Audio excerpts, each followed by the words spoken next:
Gente, boa noite. Obrigada pela presença de todos. Hoje escolhemos um tema delicado. A gente sabe que assim tem muitas discussões em torno, muitos pontos positivos, muitos pontos negativos, e o objetivo hoje é a gente discutir um pouco se a gente precisa tanto do uso de telas. E para isso, a Maíra, que é psicóloga do Nutec, eu sou psicóloga também, a gente vai estar trazendo alguns temas em torno e aguardando a pergunta de vocês, para ficar interativo, por favor. Maíra, se apresenta, introduz aí nosso tema. Oi, gente, boa noite. Eu sou Maíra, como a Aline já me apresentou, sou psicóloga do Nutec e hoje a gente vai falar sobre as telas, né? E a gente pode começar falando sobre a chegada dessas telas no nosso país, no Brasil, que foi mais ou menos na década de 50, né? Com a chegada da televisão. E desde então elas não deixaram de fazer mais parte da nossa vida. Estão sempre presentes através dos telefones, através dos smartphones, através dos tablets, dos computadores, notebooks, smartwatches, enfim. É uma diversidade que até a gente se perde. E em relação a elas, né, temos muitos benefícios, né? Como a melhoria na comunicação, né? Elas vieram e trouxeram essa facilidade de comunicação, tanto entre pessoas, quanto em relação às notícias, às informações, né? Disseminação de pensamentos, de conhecimento, tudo isso foi muito mais facilitado com o uso dessas telas, com o uso desses eletrônicos. Mas também vieram os malefícios, né? Nem tudo são flores, e também existem os malefícios. E a gente preparou, né, uma listinha dos malefícios mais conhecidos, né? O primeiro deles que a gente está trazendo é a redução na qualidade da relação social. Apesar de ter havido essa facilidade na interação, também houve essa redução de qualidade. Por quê? Por exemplo, a gente está aqui conversando, mandando mensagem um para o outro, muitas vezes a gente nem sequer compreende o que o outro está dizendo, né? Porque tudo muito rápido, tudo muito imediato, e a gente acaba perdendo essa conexão mais olho no olho, mais pessoal, e dentro disso aí a gente acaba perdendo muitas coisas, né? Por exemplo, quem nunca viu uma discussão nos comentários de uma foto no Instagram, né? Muitas vezes a gente, na mensagem, a gente perde a entonação da voz. Então acaba que a gente pensa que o outro está brigando, que o outro está fazendo uma crítica, e às vezes nem é, né? Então a gente sempre está tendo muito isso, né? Essa perda de qualidade. Outra coisa, né, que a gente vê muito com esse acesso rápido às informações é que a gente está perdendo um pouco da habilidade de filtrar aquilo que é mais importante para a gente naquele momento, né? Coisas que são mais relevantes para a nossa vida. A gente acaba recebendo muita coisa, muita informação, somos bombardeados constantemente com muita informação, com muitas notícias, e não conseguimos filtrar. O que é que isso leva? Leva à ansiedade, leva ao aceleramento dos pensamentos, né? Leva ao famoso imediatismo, né? Que acaba que a gente recebe muita coisa e é tudo ali imediato, tudo ali na hora, e isso vai gerando uma bola de neve, e essa bola de neve vai crescendo, né? E já que falamos de ansiedade, também podemos falar de outros problemas na saúde mental que acabam chegando com esse uso excessivo das telas, das informações, né, dos eletrônicos. Como, por exemplo, a ansiedade, que a gente já citou, a irritabilidade, pois estamos tão bombardeados, tão cheios de coisas, que acabamos ficando muito nervosos, estressados e gerando irritabilidade mesmo. A depressão também pode estar relacionada a isso. Outros transtornos, como os transtornos do sono, né? A gente sabe que o uso de telas, principalmente à noite, acaba afetando a nossa qualidade de sono. Então, isso é prejudicado também. Outra questão que agora é muito atual é a questão da dependência digital, principalmente de jogos, de redes sociais, né? Inclusive, os manuais de diagnóstico, eles já estão trazendo esse transtorno como um possível diagnóstico, né?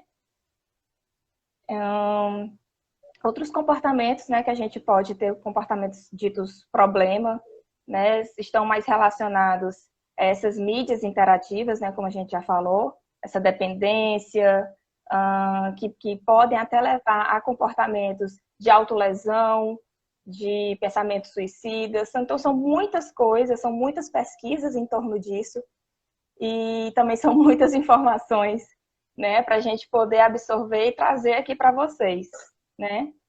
Além de tudo isso, temos também a questão do bullying e do cyberbullying, que acontece demais, né, principalmente em escolas, né, ali em meio das crianças, dos adolescentes, mas também podem acontecer em relação aos adultos, né?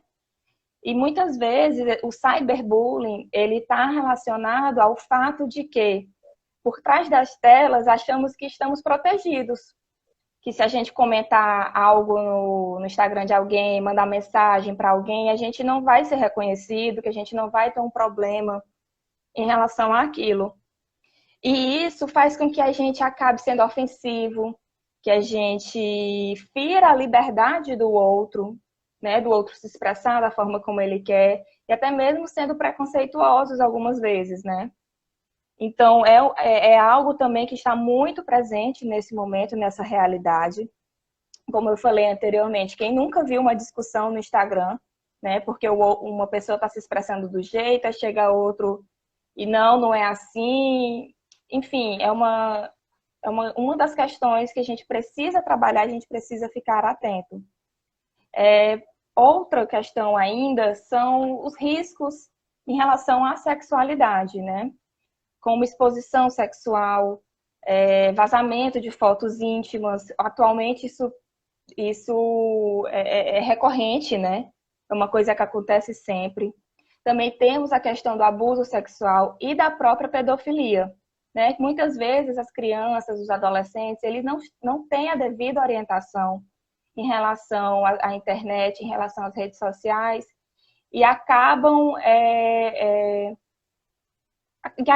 que pessoas se aproveitam disso, né, para poder influenciar essas crianças, esses adolescentes, para poder tentar conseguir alguma coisa com eles, né? Então, é outra coisa que a gente, enquanto profissional, e vocês aí, enquanto pais, enquanto responsáveis, que a gente precisa ficar atento, né? E fazer essa orientação adequada para essas crianças, para esses adolescentes, né? Temos outras coisas também. Gostaria que você complementasse, Aline, para a gente continuar. Nossa, Maíra já citou uma lista de riscos com esse uso excessivo de telas, com esse uso não supervisionado quando é na infância e adolescência, nesses vícios. Acho que a gente pode pegar dois temas muito importantes que você falou, Maíra. O primeiro está na interação. É inevitável hoje usar telas, inevitável.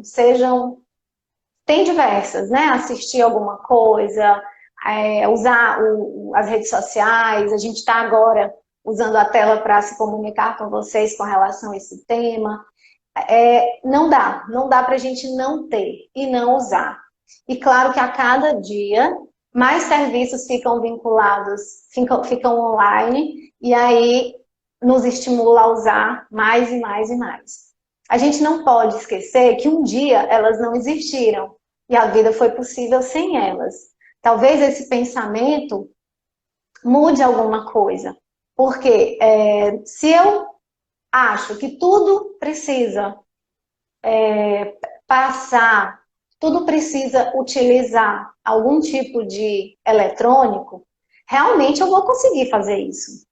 Eu vou conseguir porque a gente vê criança almoçando, assistindo alguma coisa. a gente vê numa mesinha de um monte de adolescentes, eles se comunicando, eles estão ali no mesmo espaço físico, na mesma roda de conversa, mas eles estão se comunicando no grupo, é muito mais fácil. O que eu vou falar para um, todos vão ouvir.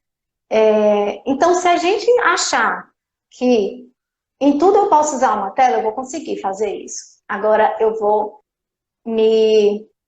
estar me expondo a essa lista imensa de prejuízos que a Maíra citou e tantas outras. Né? Então, essa questão social na infância, na adolescência e na vida adulta, a gente pode pontuar como um prejuízo significativo, grande, né? Grave, e que a longo prazo vai trazer muito mais prejuízo. A gente já vê muitas pesquisas científicas hoje vinculando o uso de eletrônicos com suicídio, com dificuldade de relacionamentos, com transtorno de sono, muitos adolescentes que viram noite, adultos que viram noite, eles chamam até de...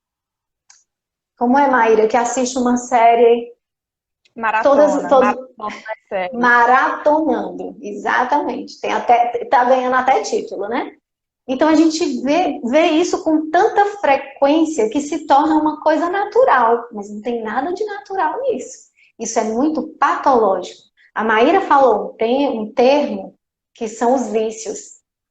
Se a gente pensar o que é um vício, então vamos pensar no vício a drogas, cocaína, crack, drogas. Né? Por que eu não consigo me livrar desse vício, uma vez que eu estou viciada? Porque meu organismo não vai mais dar conta da ausência daquele psicotrópico, né, do que me causou, do que me deixou dependente daquilo.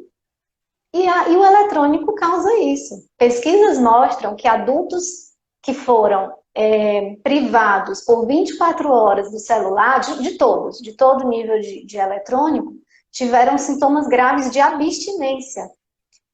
Como a Maíra citou, os novos manuais diagnósticos, eles trazem com uma CID. Então, já existe um vício por jogos, que precisa ser tratado por medicamento, por terapia. Não é fácil, uma vez viciada, o tratamento para a pessoa conseguir viver usando moderadamente ou não usando, é muito difícil. É como o vício de álcool, é como o vício de drogas, como o vício de cigarro, é um vício, é patológico. Então a gente precisa ter essa consciência, ter esse conhecimento e ações. Né? Nosso próximo tópico vai falar de sugestões. Mas eu queria trazer um outro prejuízo, que é mais fisiológico, mais visível, que é o aumento da obesidade. Se você fica muito tempo sentado usando telas, além de problemas motores, como LER, como dor na coluna, como às vezes problema até nos rins, porque não levanta para ir beber água. Né? Um dos sintomas que está lá, um dos critérios diagnósticos para esse vício, é você não se ausentar da tela enquanto você suportar. Então, quando você levanta, você já está com dor na coluna. Você passou muitas horas sem se alimentar, você já está com dificuldade na visão, com dor de cabeça. Então, se você chega a isso, procure um psiquiatra. Você provavelmente, se não fecha critério ainda, mas você está suscetível a esse vício. Claro que, para você trabalhar isso, você vai precisar de ações diferentes, utilizar outros mecanismos de prazer, por exemplo. Né? Se você usa eletrônicos num grau excessivo, que é o que a gente está falando que é patológico, e esse excessivo não é tanto quanto as pessoas estão imaginando, não são 10 horas, a Maíra vai já trazer uma tabela, que a gente vai ter a noção de que não é tanto para você estar usando de uma maneira já a lhe prejudicar. Então, para você ter ações que combatam isso, você vai ter que sentir prazer em outras coisas, por exemplo.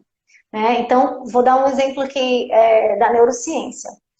Se você tem um receptor no cérebro que, uma vez emitido substâncias, se você está fazendo uma coisa prazerosa, seu corpo vai produzir substâncias que vão conectar nesse receptor e você vai sentir as sensações de prazer. Estou tentando dar uma explicação mais coloquial para a neurociência. Mas uma vez que você está viciado, vamos imaginar, em álcool, né? Então, esse receptor, ele muda de forma. Ele pode fazer isso.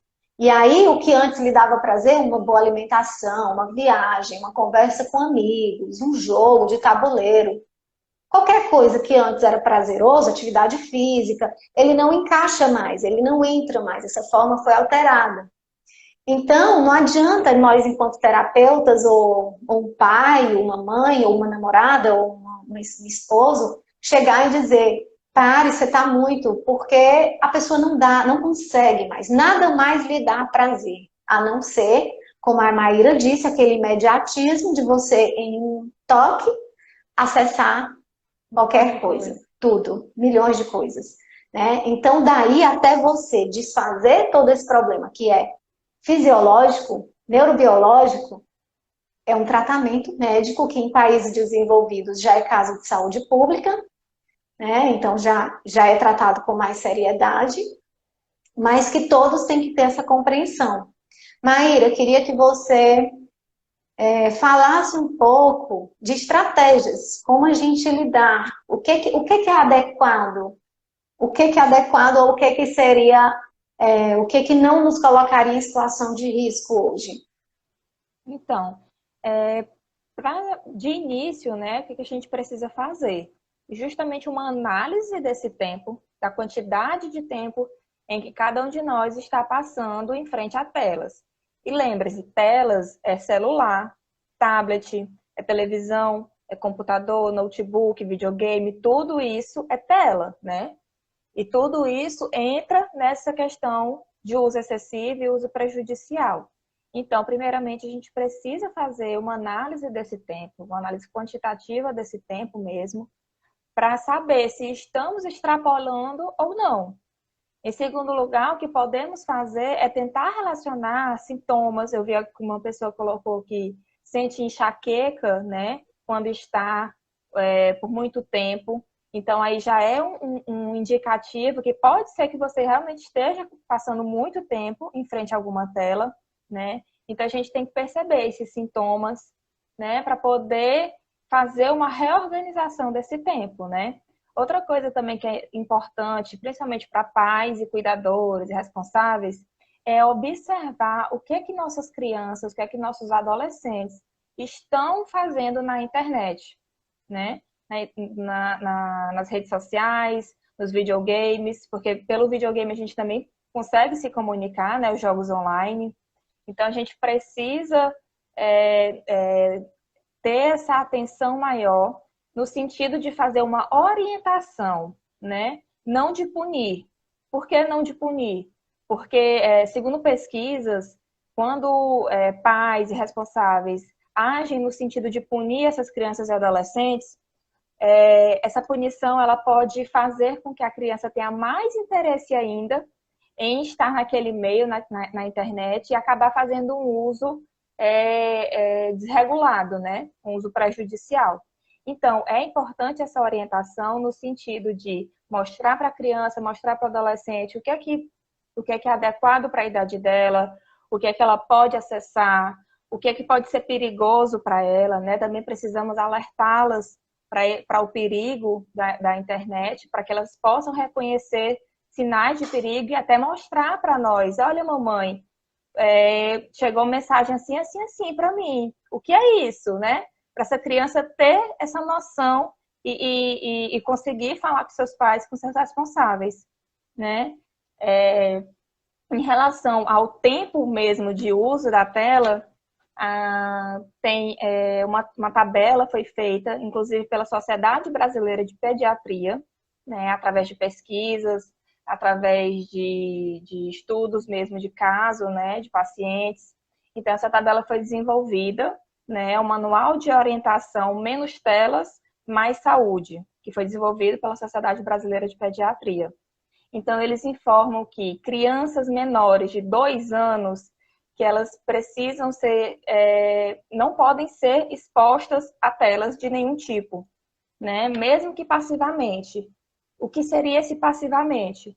Por exemplo, está aqui o pai com a criança no colo, mas está aqui com o celular na mão. A criança não está com o celular, certo? Mas ela está passivamente porque ela está com o pai e o pai está com o celular, né? Muitas vezes isso acontece perder de vista, né? A quantidade. Então, esse uso também deve ser evitado. Crianças entre 2 e 5 anos, é recomendado que elas passem no máximo 1 hora por dia em frente a telas, televisão, tablet, computador, celular, todos esses tipos de tela, né? Mas sempre com a supervisão dos pais ou responsáveis. Crianças entre 6 e 10 anos, é recomendado que elas fiquem entre 1 e 2 horas no máximo por dia, também com essa supervisão dos pais ou responsáveis.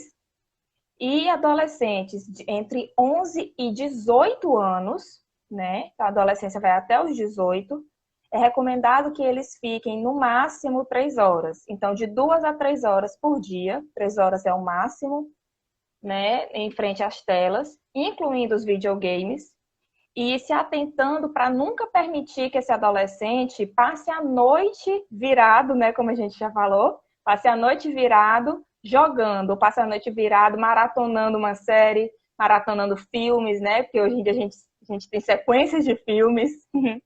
Então, a gente não pode permitir que eles percam o sono para poder ficar em frente a uma tela, né?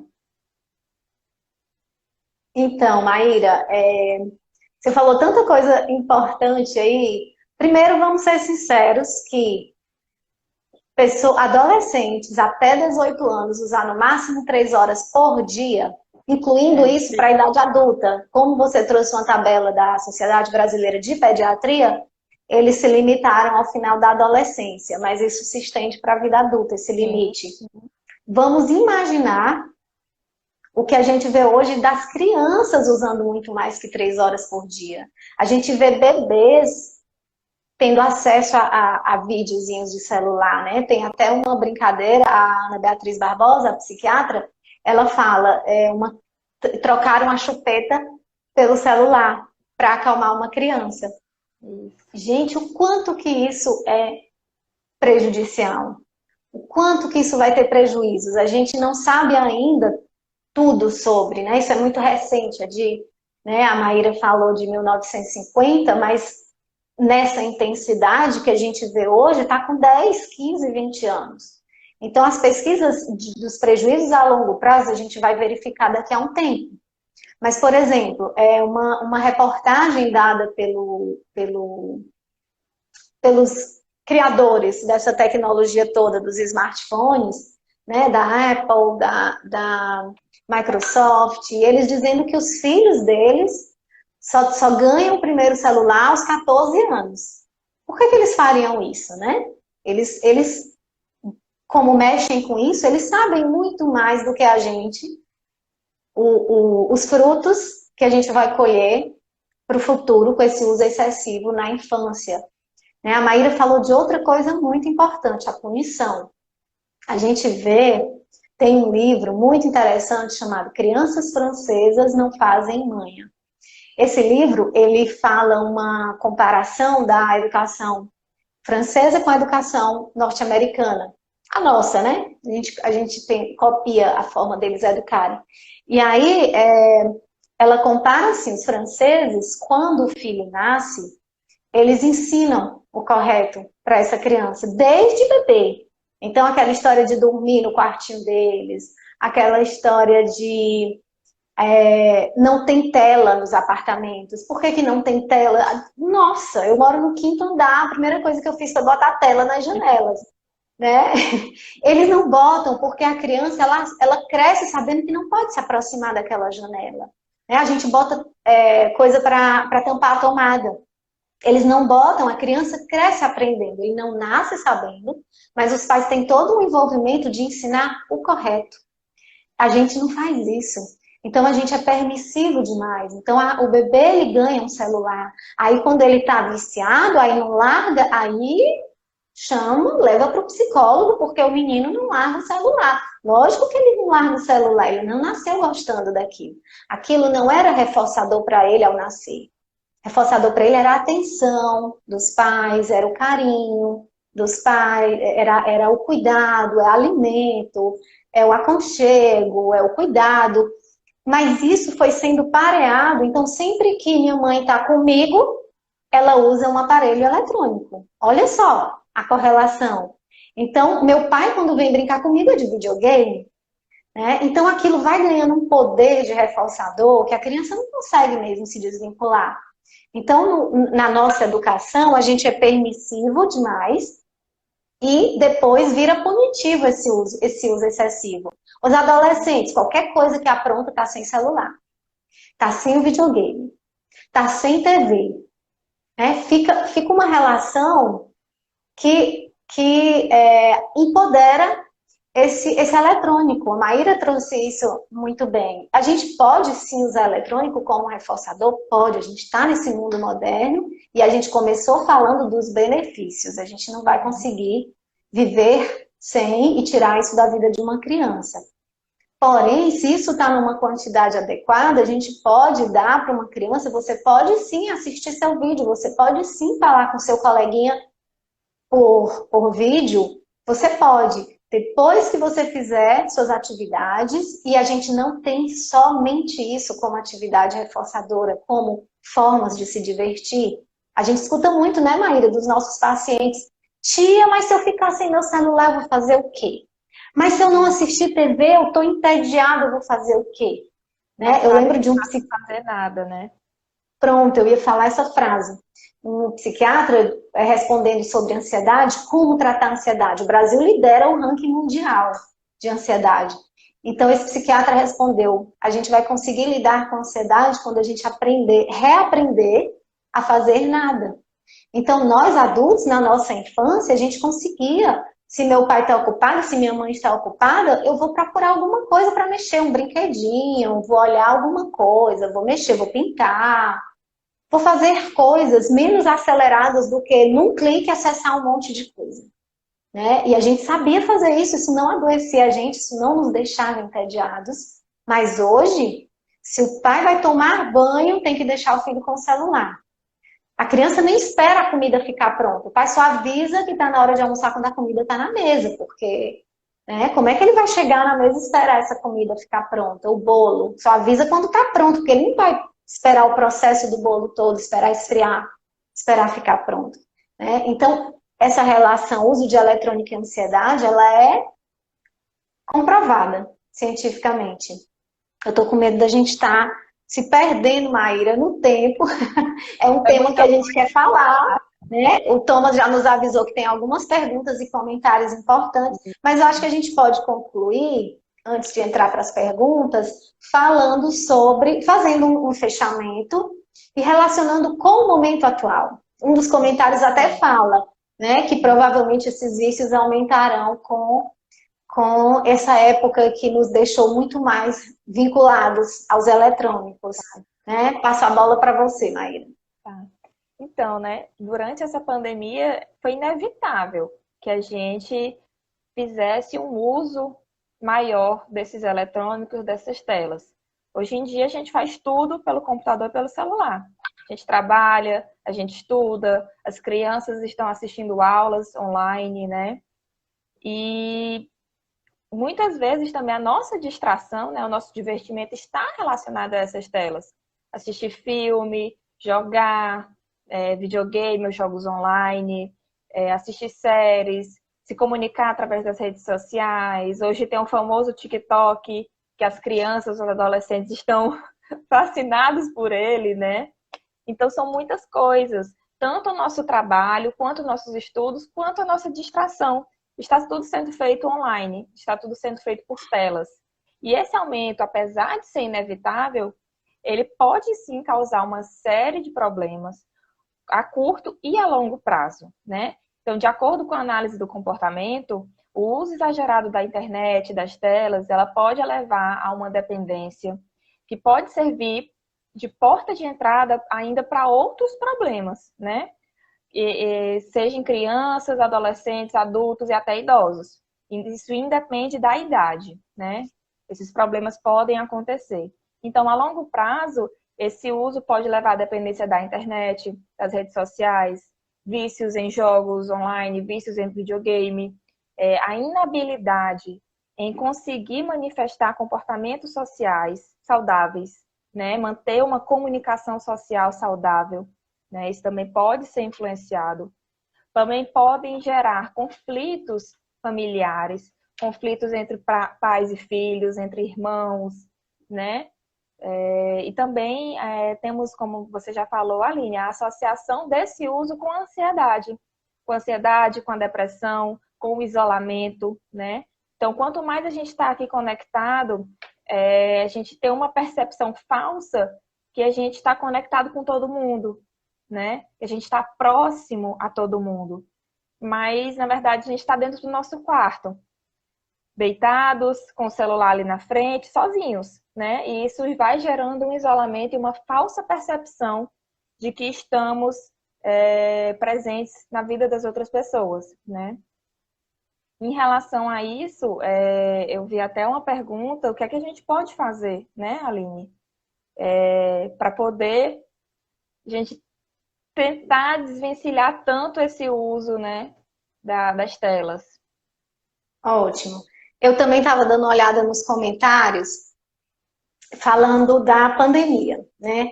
A gente não vai negar o quanto que estão mais necessários esses acessos, né? O que a gente está querendo dizer aqui às vezes a criança termina a aula, né, e continua no celular, comentando coisas com os coleguinhas. Não, chega, foram 4 horas, 3 horas, 6 horas.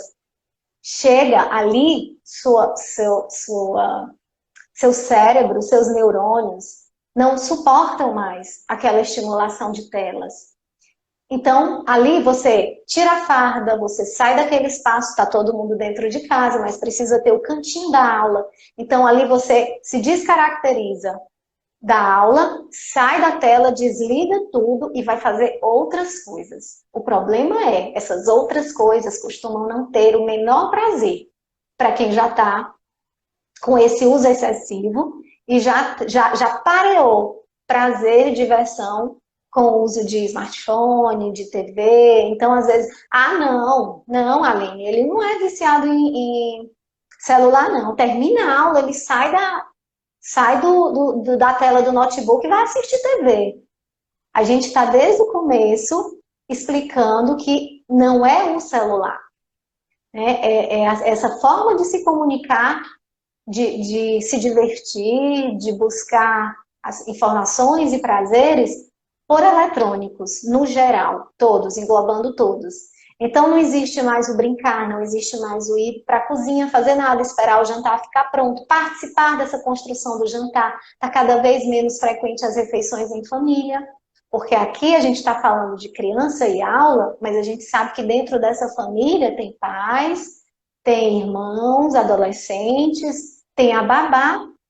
Quem nunca viu uma babá cuidando de uma criança com o olho no celular? Mais comum impossível. Como isso, gente? O que essa criança está aprendendo?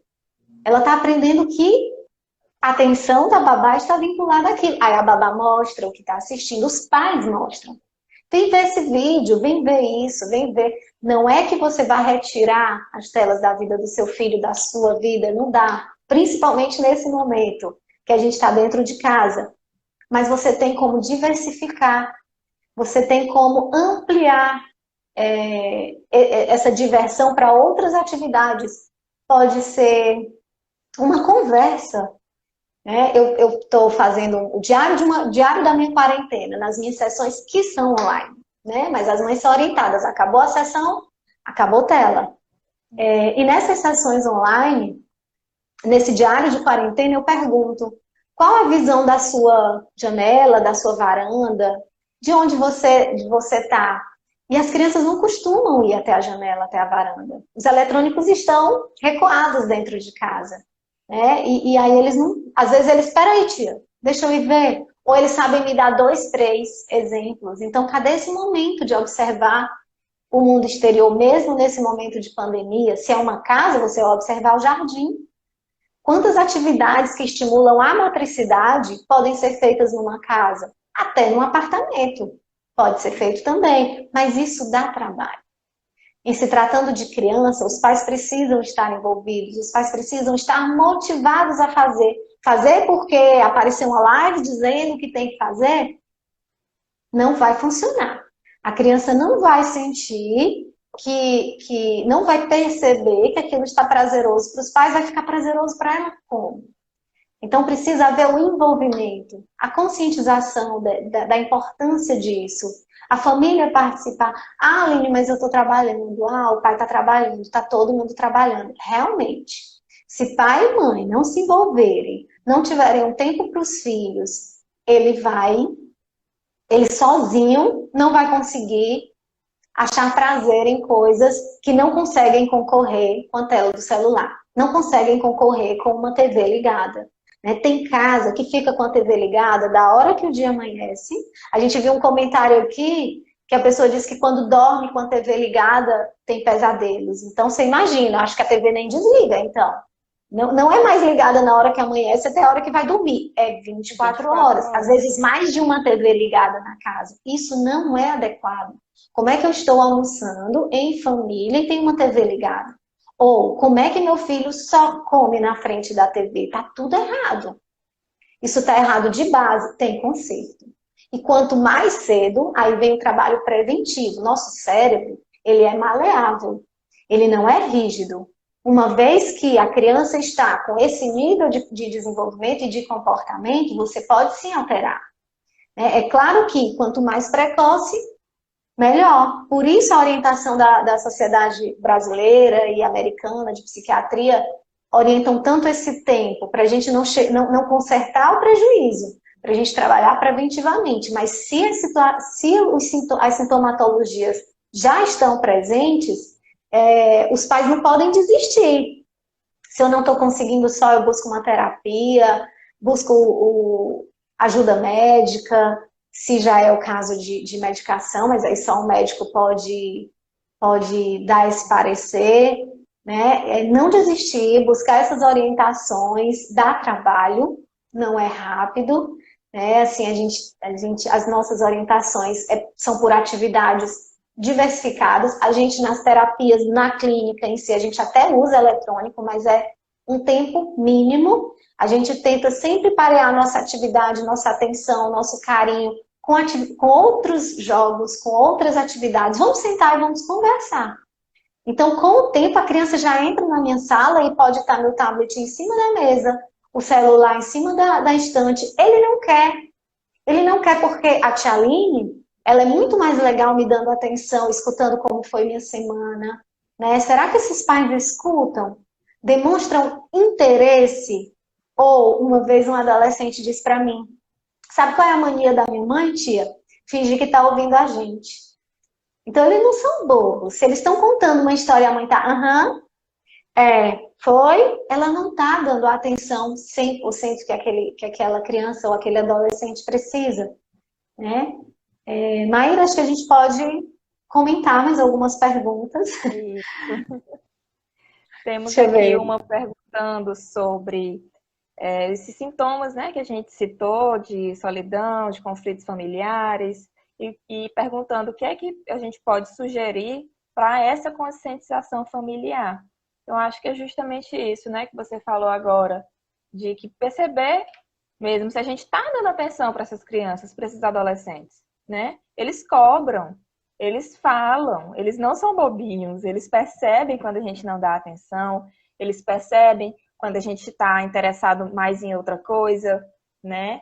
Então, é justamente isso, é tentar perceber mais, tentar escutar mais nossas crianças, nossos adolescentes, né? No início pode ser até meio difícil, que alguns podem até estranhar aquilo dali, né? Mas insista, né? Converse, tente puxar um pouquinho mais, vamos ser mais presentes, mais reforçadores para as nossas crianças, né? Sentar, brincar no chão, o pai, a mãe pode chamar para fazer um bolo, né? a pedir ajuda da criança em alguns momentos, né? Até para ela se sentir útil, para ela se sentir presente na vida desse pai, dessa mãe, ou de outro cuidador, né? Então, acho que essas pequenas ações no dia a dia, né? E a própria redução mesmo, né? Divisão do tempo de telas, por exemplo. Se a criança tem 3 anos, né? 4 anos, ela pode passar 1 hora na tela, em frente à tela. Você pode dividir esse tempo, né? 15 minutos você conversa com seu coleguinha, mais 15 minutos você assiste um desenho, 15 minutos você pode assistir um videogame, né? Vamos fazendo essa divisão também, né? Porque para não gastar todo o tempo em um só lugar, né? Vamos diversificar também. E dentro disso, por exemplo, você pode jogar com seu filho no celular, para sua presença também estar competindo com a atenção da criança para o celular, né? Você se fazer presente naquele momento, da criança estar fazendo uso de telas, né? Da criança estar conversando. Eu acho que tudo isso a gente pode ir adequando aos poucos, né? Para conseguir fazer essas mudanças. Maíra, você falou uma coisa importante, que foi negociar com a criança o tempo, dividir de repente esse tempo. Né? Eu vejo muitos pais dizendo, eu já expliquei para ele que isso faz mal, eu já disse para ele que não é para ficar tanto. A gente não pode esquecer que crianças e adolescentes, eles não têm a maturidade de tomar, de discernimento de certo e errado, como um adulto tem. Então, quando você nasce, essa parte do cérebro, principalmente essa parte do lobo pré-frontal, ela é uma parte muito imatura, que ela vai amadurecendo, se desenvolvendo, criando as conexões ao longo dessa infância e dessa adolescência. E só vai estar 100% maduro na vida adulta. Então, não adianta você pedir que dependa só da consciência do seu filho. É claro que você tem que explicar, que orientar, que mostrar casos concretos, mas não é somente isso. Você tem que ter autoridade de pai e mãe de impor não com autoritarismo, não com punições, não com agressão, mas impor com a autoridade de pai e mãe. E autoridade... Aline. Oi? E até com exemplos, né? Dando esse exemplo para a criança, para o adolescente. Perfeito. Exatamente. Então, se você faz uma rotina em que fica claro para a criança o tempo dela, que horas que essa tela vai deixar de existir para todos dentro de casa, tem que ter uma hora que ninguém acessa. Tem que ter uma hora que as pessoas fazem outras atividades sem tela, sem TV ligada, sem computador, sem nada disso. A gente pode até imaginar que isso é impossível. Eu lembro de uma mãe, de uma criança que eu não atendo mais, mas eu atendia, e ela é do Ceará, e a mãe vinha toda semana para a minha sessão. E essa criança no celular, dentro do carro. Eu disse, ó, a gente já tirou do momento da recepção, a gente já tirou da minha sessão, a gente já tirou do carro, aqui em Teresina, agora a gente vai tirar da viagem. Não, além da viagem, não. O que ele vai fazer? São 3 horas de viagem, né? O que ele vai fazer nessa viagem até aqui? Mas eu primeiro fui mostrando para essa mãe as possibilidades. A gente tira da recepção da clínica, tira de dentro do meu consultório. A mãe consegue vê-lo por 50 minutos sem acesso eletrônico. Depois a gente tira da recepção. Ela consegue vê-lo na recepção, brincando com outras crianças enquanto espera, sentadinho, vendo um livrinho, indo para o cantinho de desenho que a gente tem na recepção. E ela vai percebendo, é possível sim. É possível meu filho passar um tempo. Então, quando eu tirei da viagem, eu também fiquei com medo. Acho que eu fui longe demais agora. Como é que vai ser essas 3 horas de viagem? Ela comprou muitos livrinhos, ela comprou brinquedos de sons. A babá foi orientada e treinada dentro da minha sessão de vários jogos que a gente conseguia fazer e que ele amava. E ela chegou para a minha sessão na semana seguinte e disse, ele não pediu. Então, a mãe às vezes não acha possível. Tudo que a gente pode estar falando aqui pode estar parecendo muito alienado. Acho que elas não estão nesse mundo, acho que para elas duas não tem pandemia. Mas quando você tenta, e teve uma mãe, a Rosângela comentou aqui, que nos primeiros dias foi um sofrimento, realmente a criança sentiu sintomas de abstinência, mas que depois deu certo sim. É isso que a gente quer passar para vocês. É possível. A gente não nasceu dependente, né? Isso foi o ambiente, foram os estímulos do ambiente, os reforçadores e todo o contexto que nos levou a isso. Mas é possível adultos, adolescentes e crianças terem uma vida saudável, usando todos os eletrônicos para benefício, para alcançar coisas que fica mais facilitado com os eletrônicos, não para adoecer, não para virar sinônimo de diversão. Uhum. Isso mesmo. Algum outro comentário? Temos alguns, né? Sobre a valorização, por exemplo, que os pais fazem quando a criança pequenininha já sabe mexer no telefone, já sabe mexer no celular, né? Mas pesquisas, né, mostram que se, por exemplo, uma criança da década de 1920, se fosse entregue um celular para ela, ela saberia mexer também, porque aquilo acaba que é muito estimulante. Então a gente vai ali explorar mesmo. E esse saber mexer está mais relacionado a explorar, a querer explorar, do que a realmente saber mexer naquilo dali, né? Saber mexer naquela tecnologia, né? E que os pais acabam reforçando muito isso, né? Que a criança, nossa, meu filho já sabe mexer. Pode ser até que ele saiba, né? Mas o que é que isso vai acarretar mais na frente, né? Ele já saber se mexer. Será se realmente ele tem necessidade de estar ali com aquele celular? Então, tudo isso a gente precisa avaliar. Uma coisa também que, quando você falou desse caso do seu paciente, né, que me veio na cabeça, é que a gente pode fazer, sim, uma redução gradual, né, desse tempo de uso de tela. Por exemplo, hoje eu estou passando 4 horas em frente às telas. Celular, televisão, enfim, em geral. Daqui a partir de amanhã, eu vou diminuir meia hora, né? Passar 3 dias reduzindo meia hora. Depois eu reduzo 1 hora. E a partir daí eu vou reduzindo, até chegar a um ponto em que não fique mais tão prejudicial para mim. Porque com 4 horas eu estava sentindo muita dor de cabeça. Com 4 horas eu me sentia cansada, o corpo doendo, né? Todos os sintomas físicos. E fazendo essa redução gradual, a gente pode até diminuir os sintomas de abstinência dessas telas, né? Fazendo uma coisa mais pausada, sem forçar tanto, né? Foi uma sugestão que me veio, né, para passar para vocês, né, do que se pode fazer para conseguir fazer essa redução de uma forma mais saudável até, né? O que mais de perguntas, de comentários? Alguém botou, com as aulas remotas fica difícil atender essas recomendações de você. Realmente. Existe sempre um intervalo entre uma aula e outra. Esse intervalo ele precisa ser longe de eletrônicos. Nosso cérebro precisa desse descanso.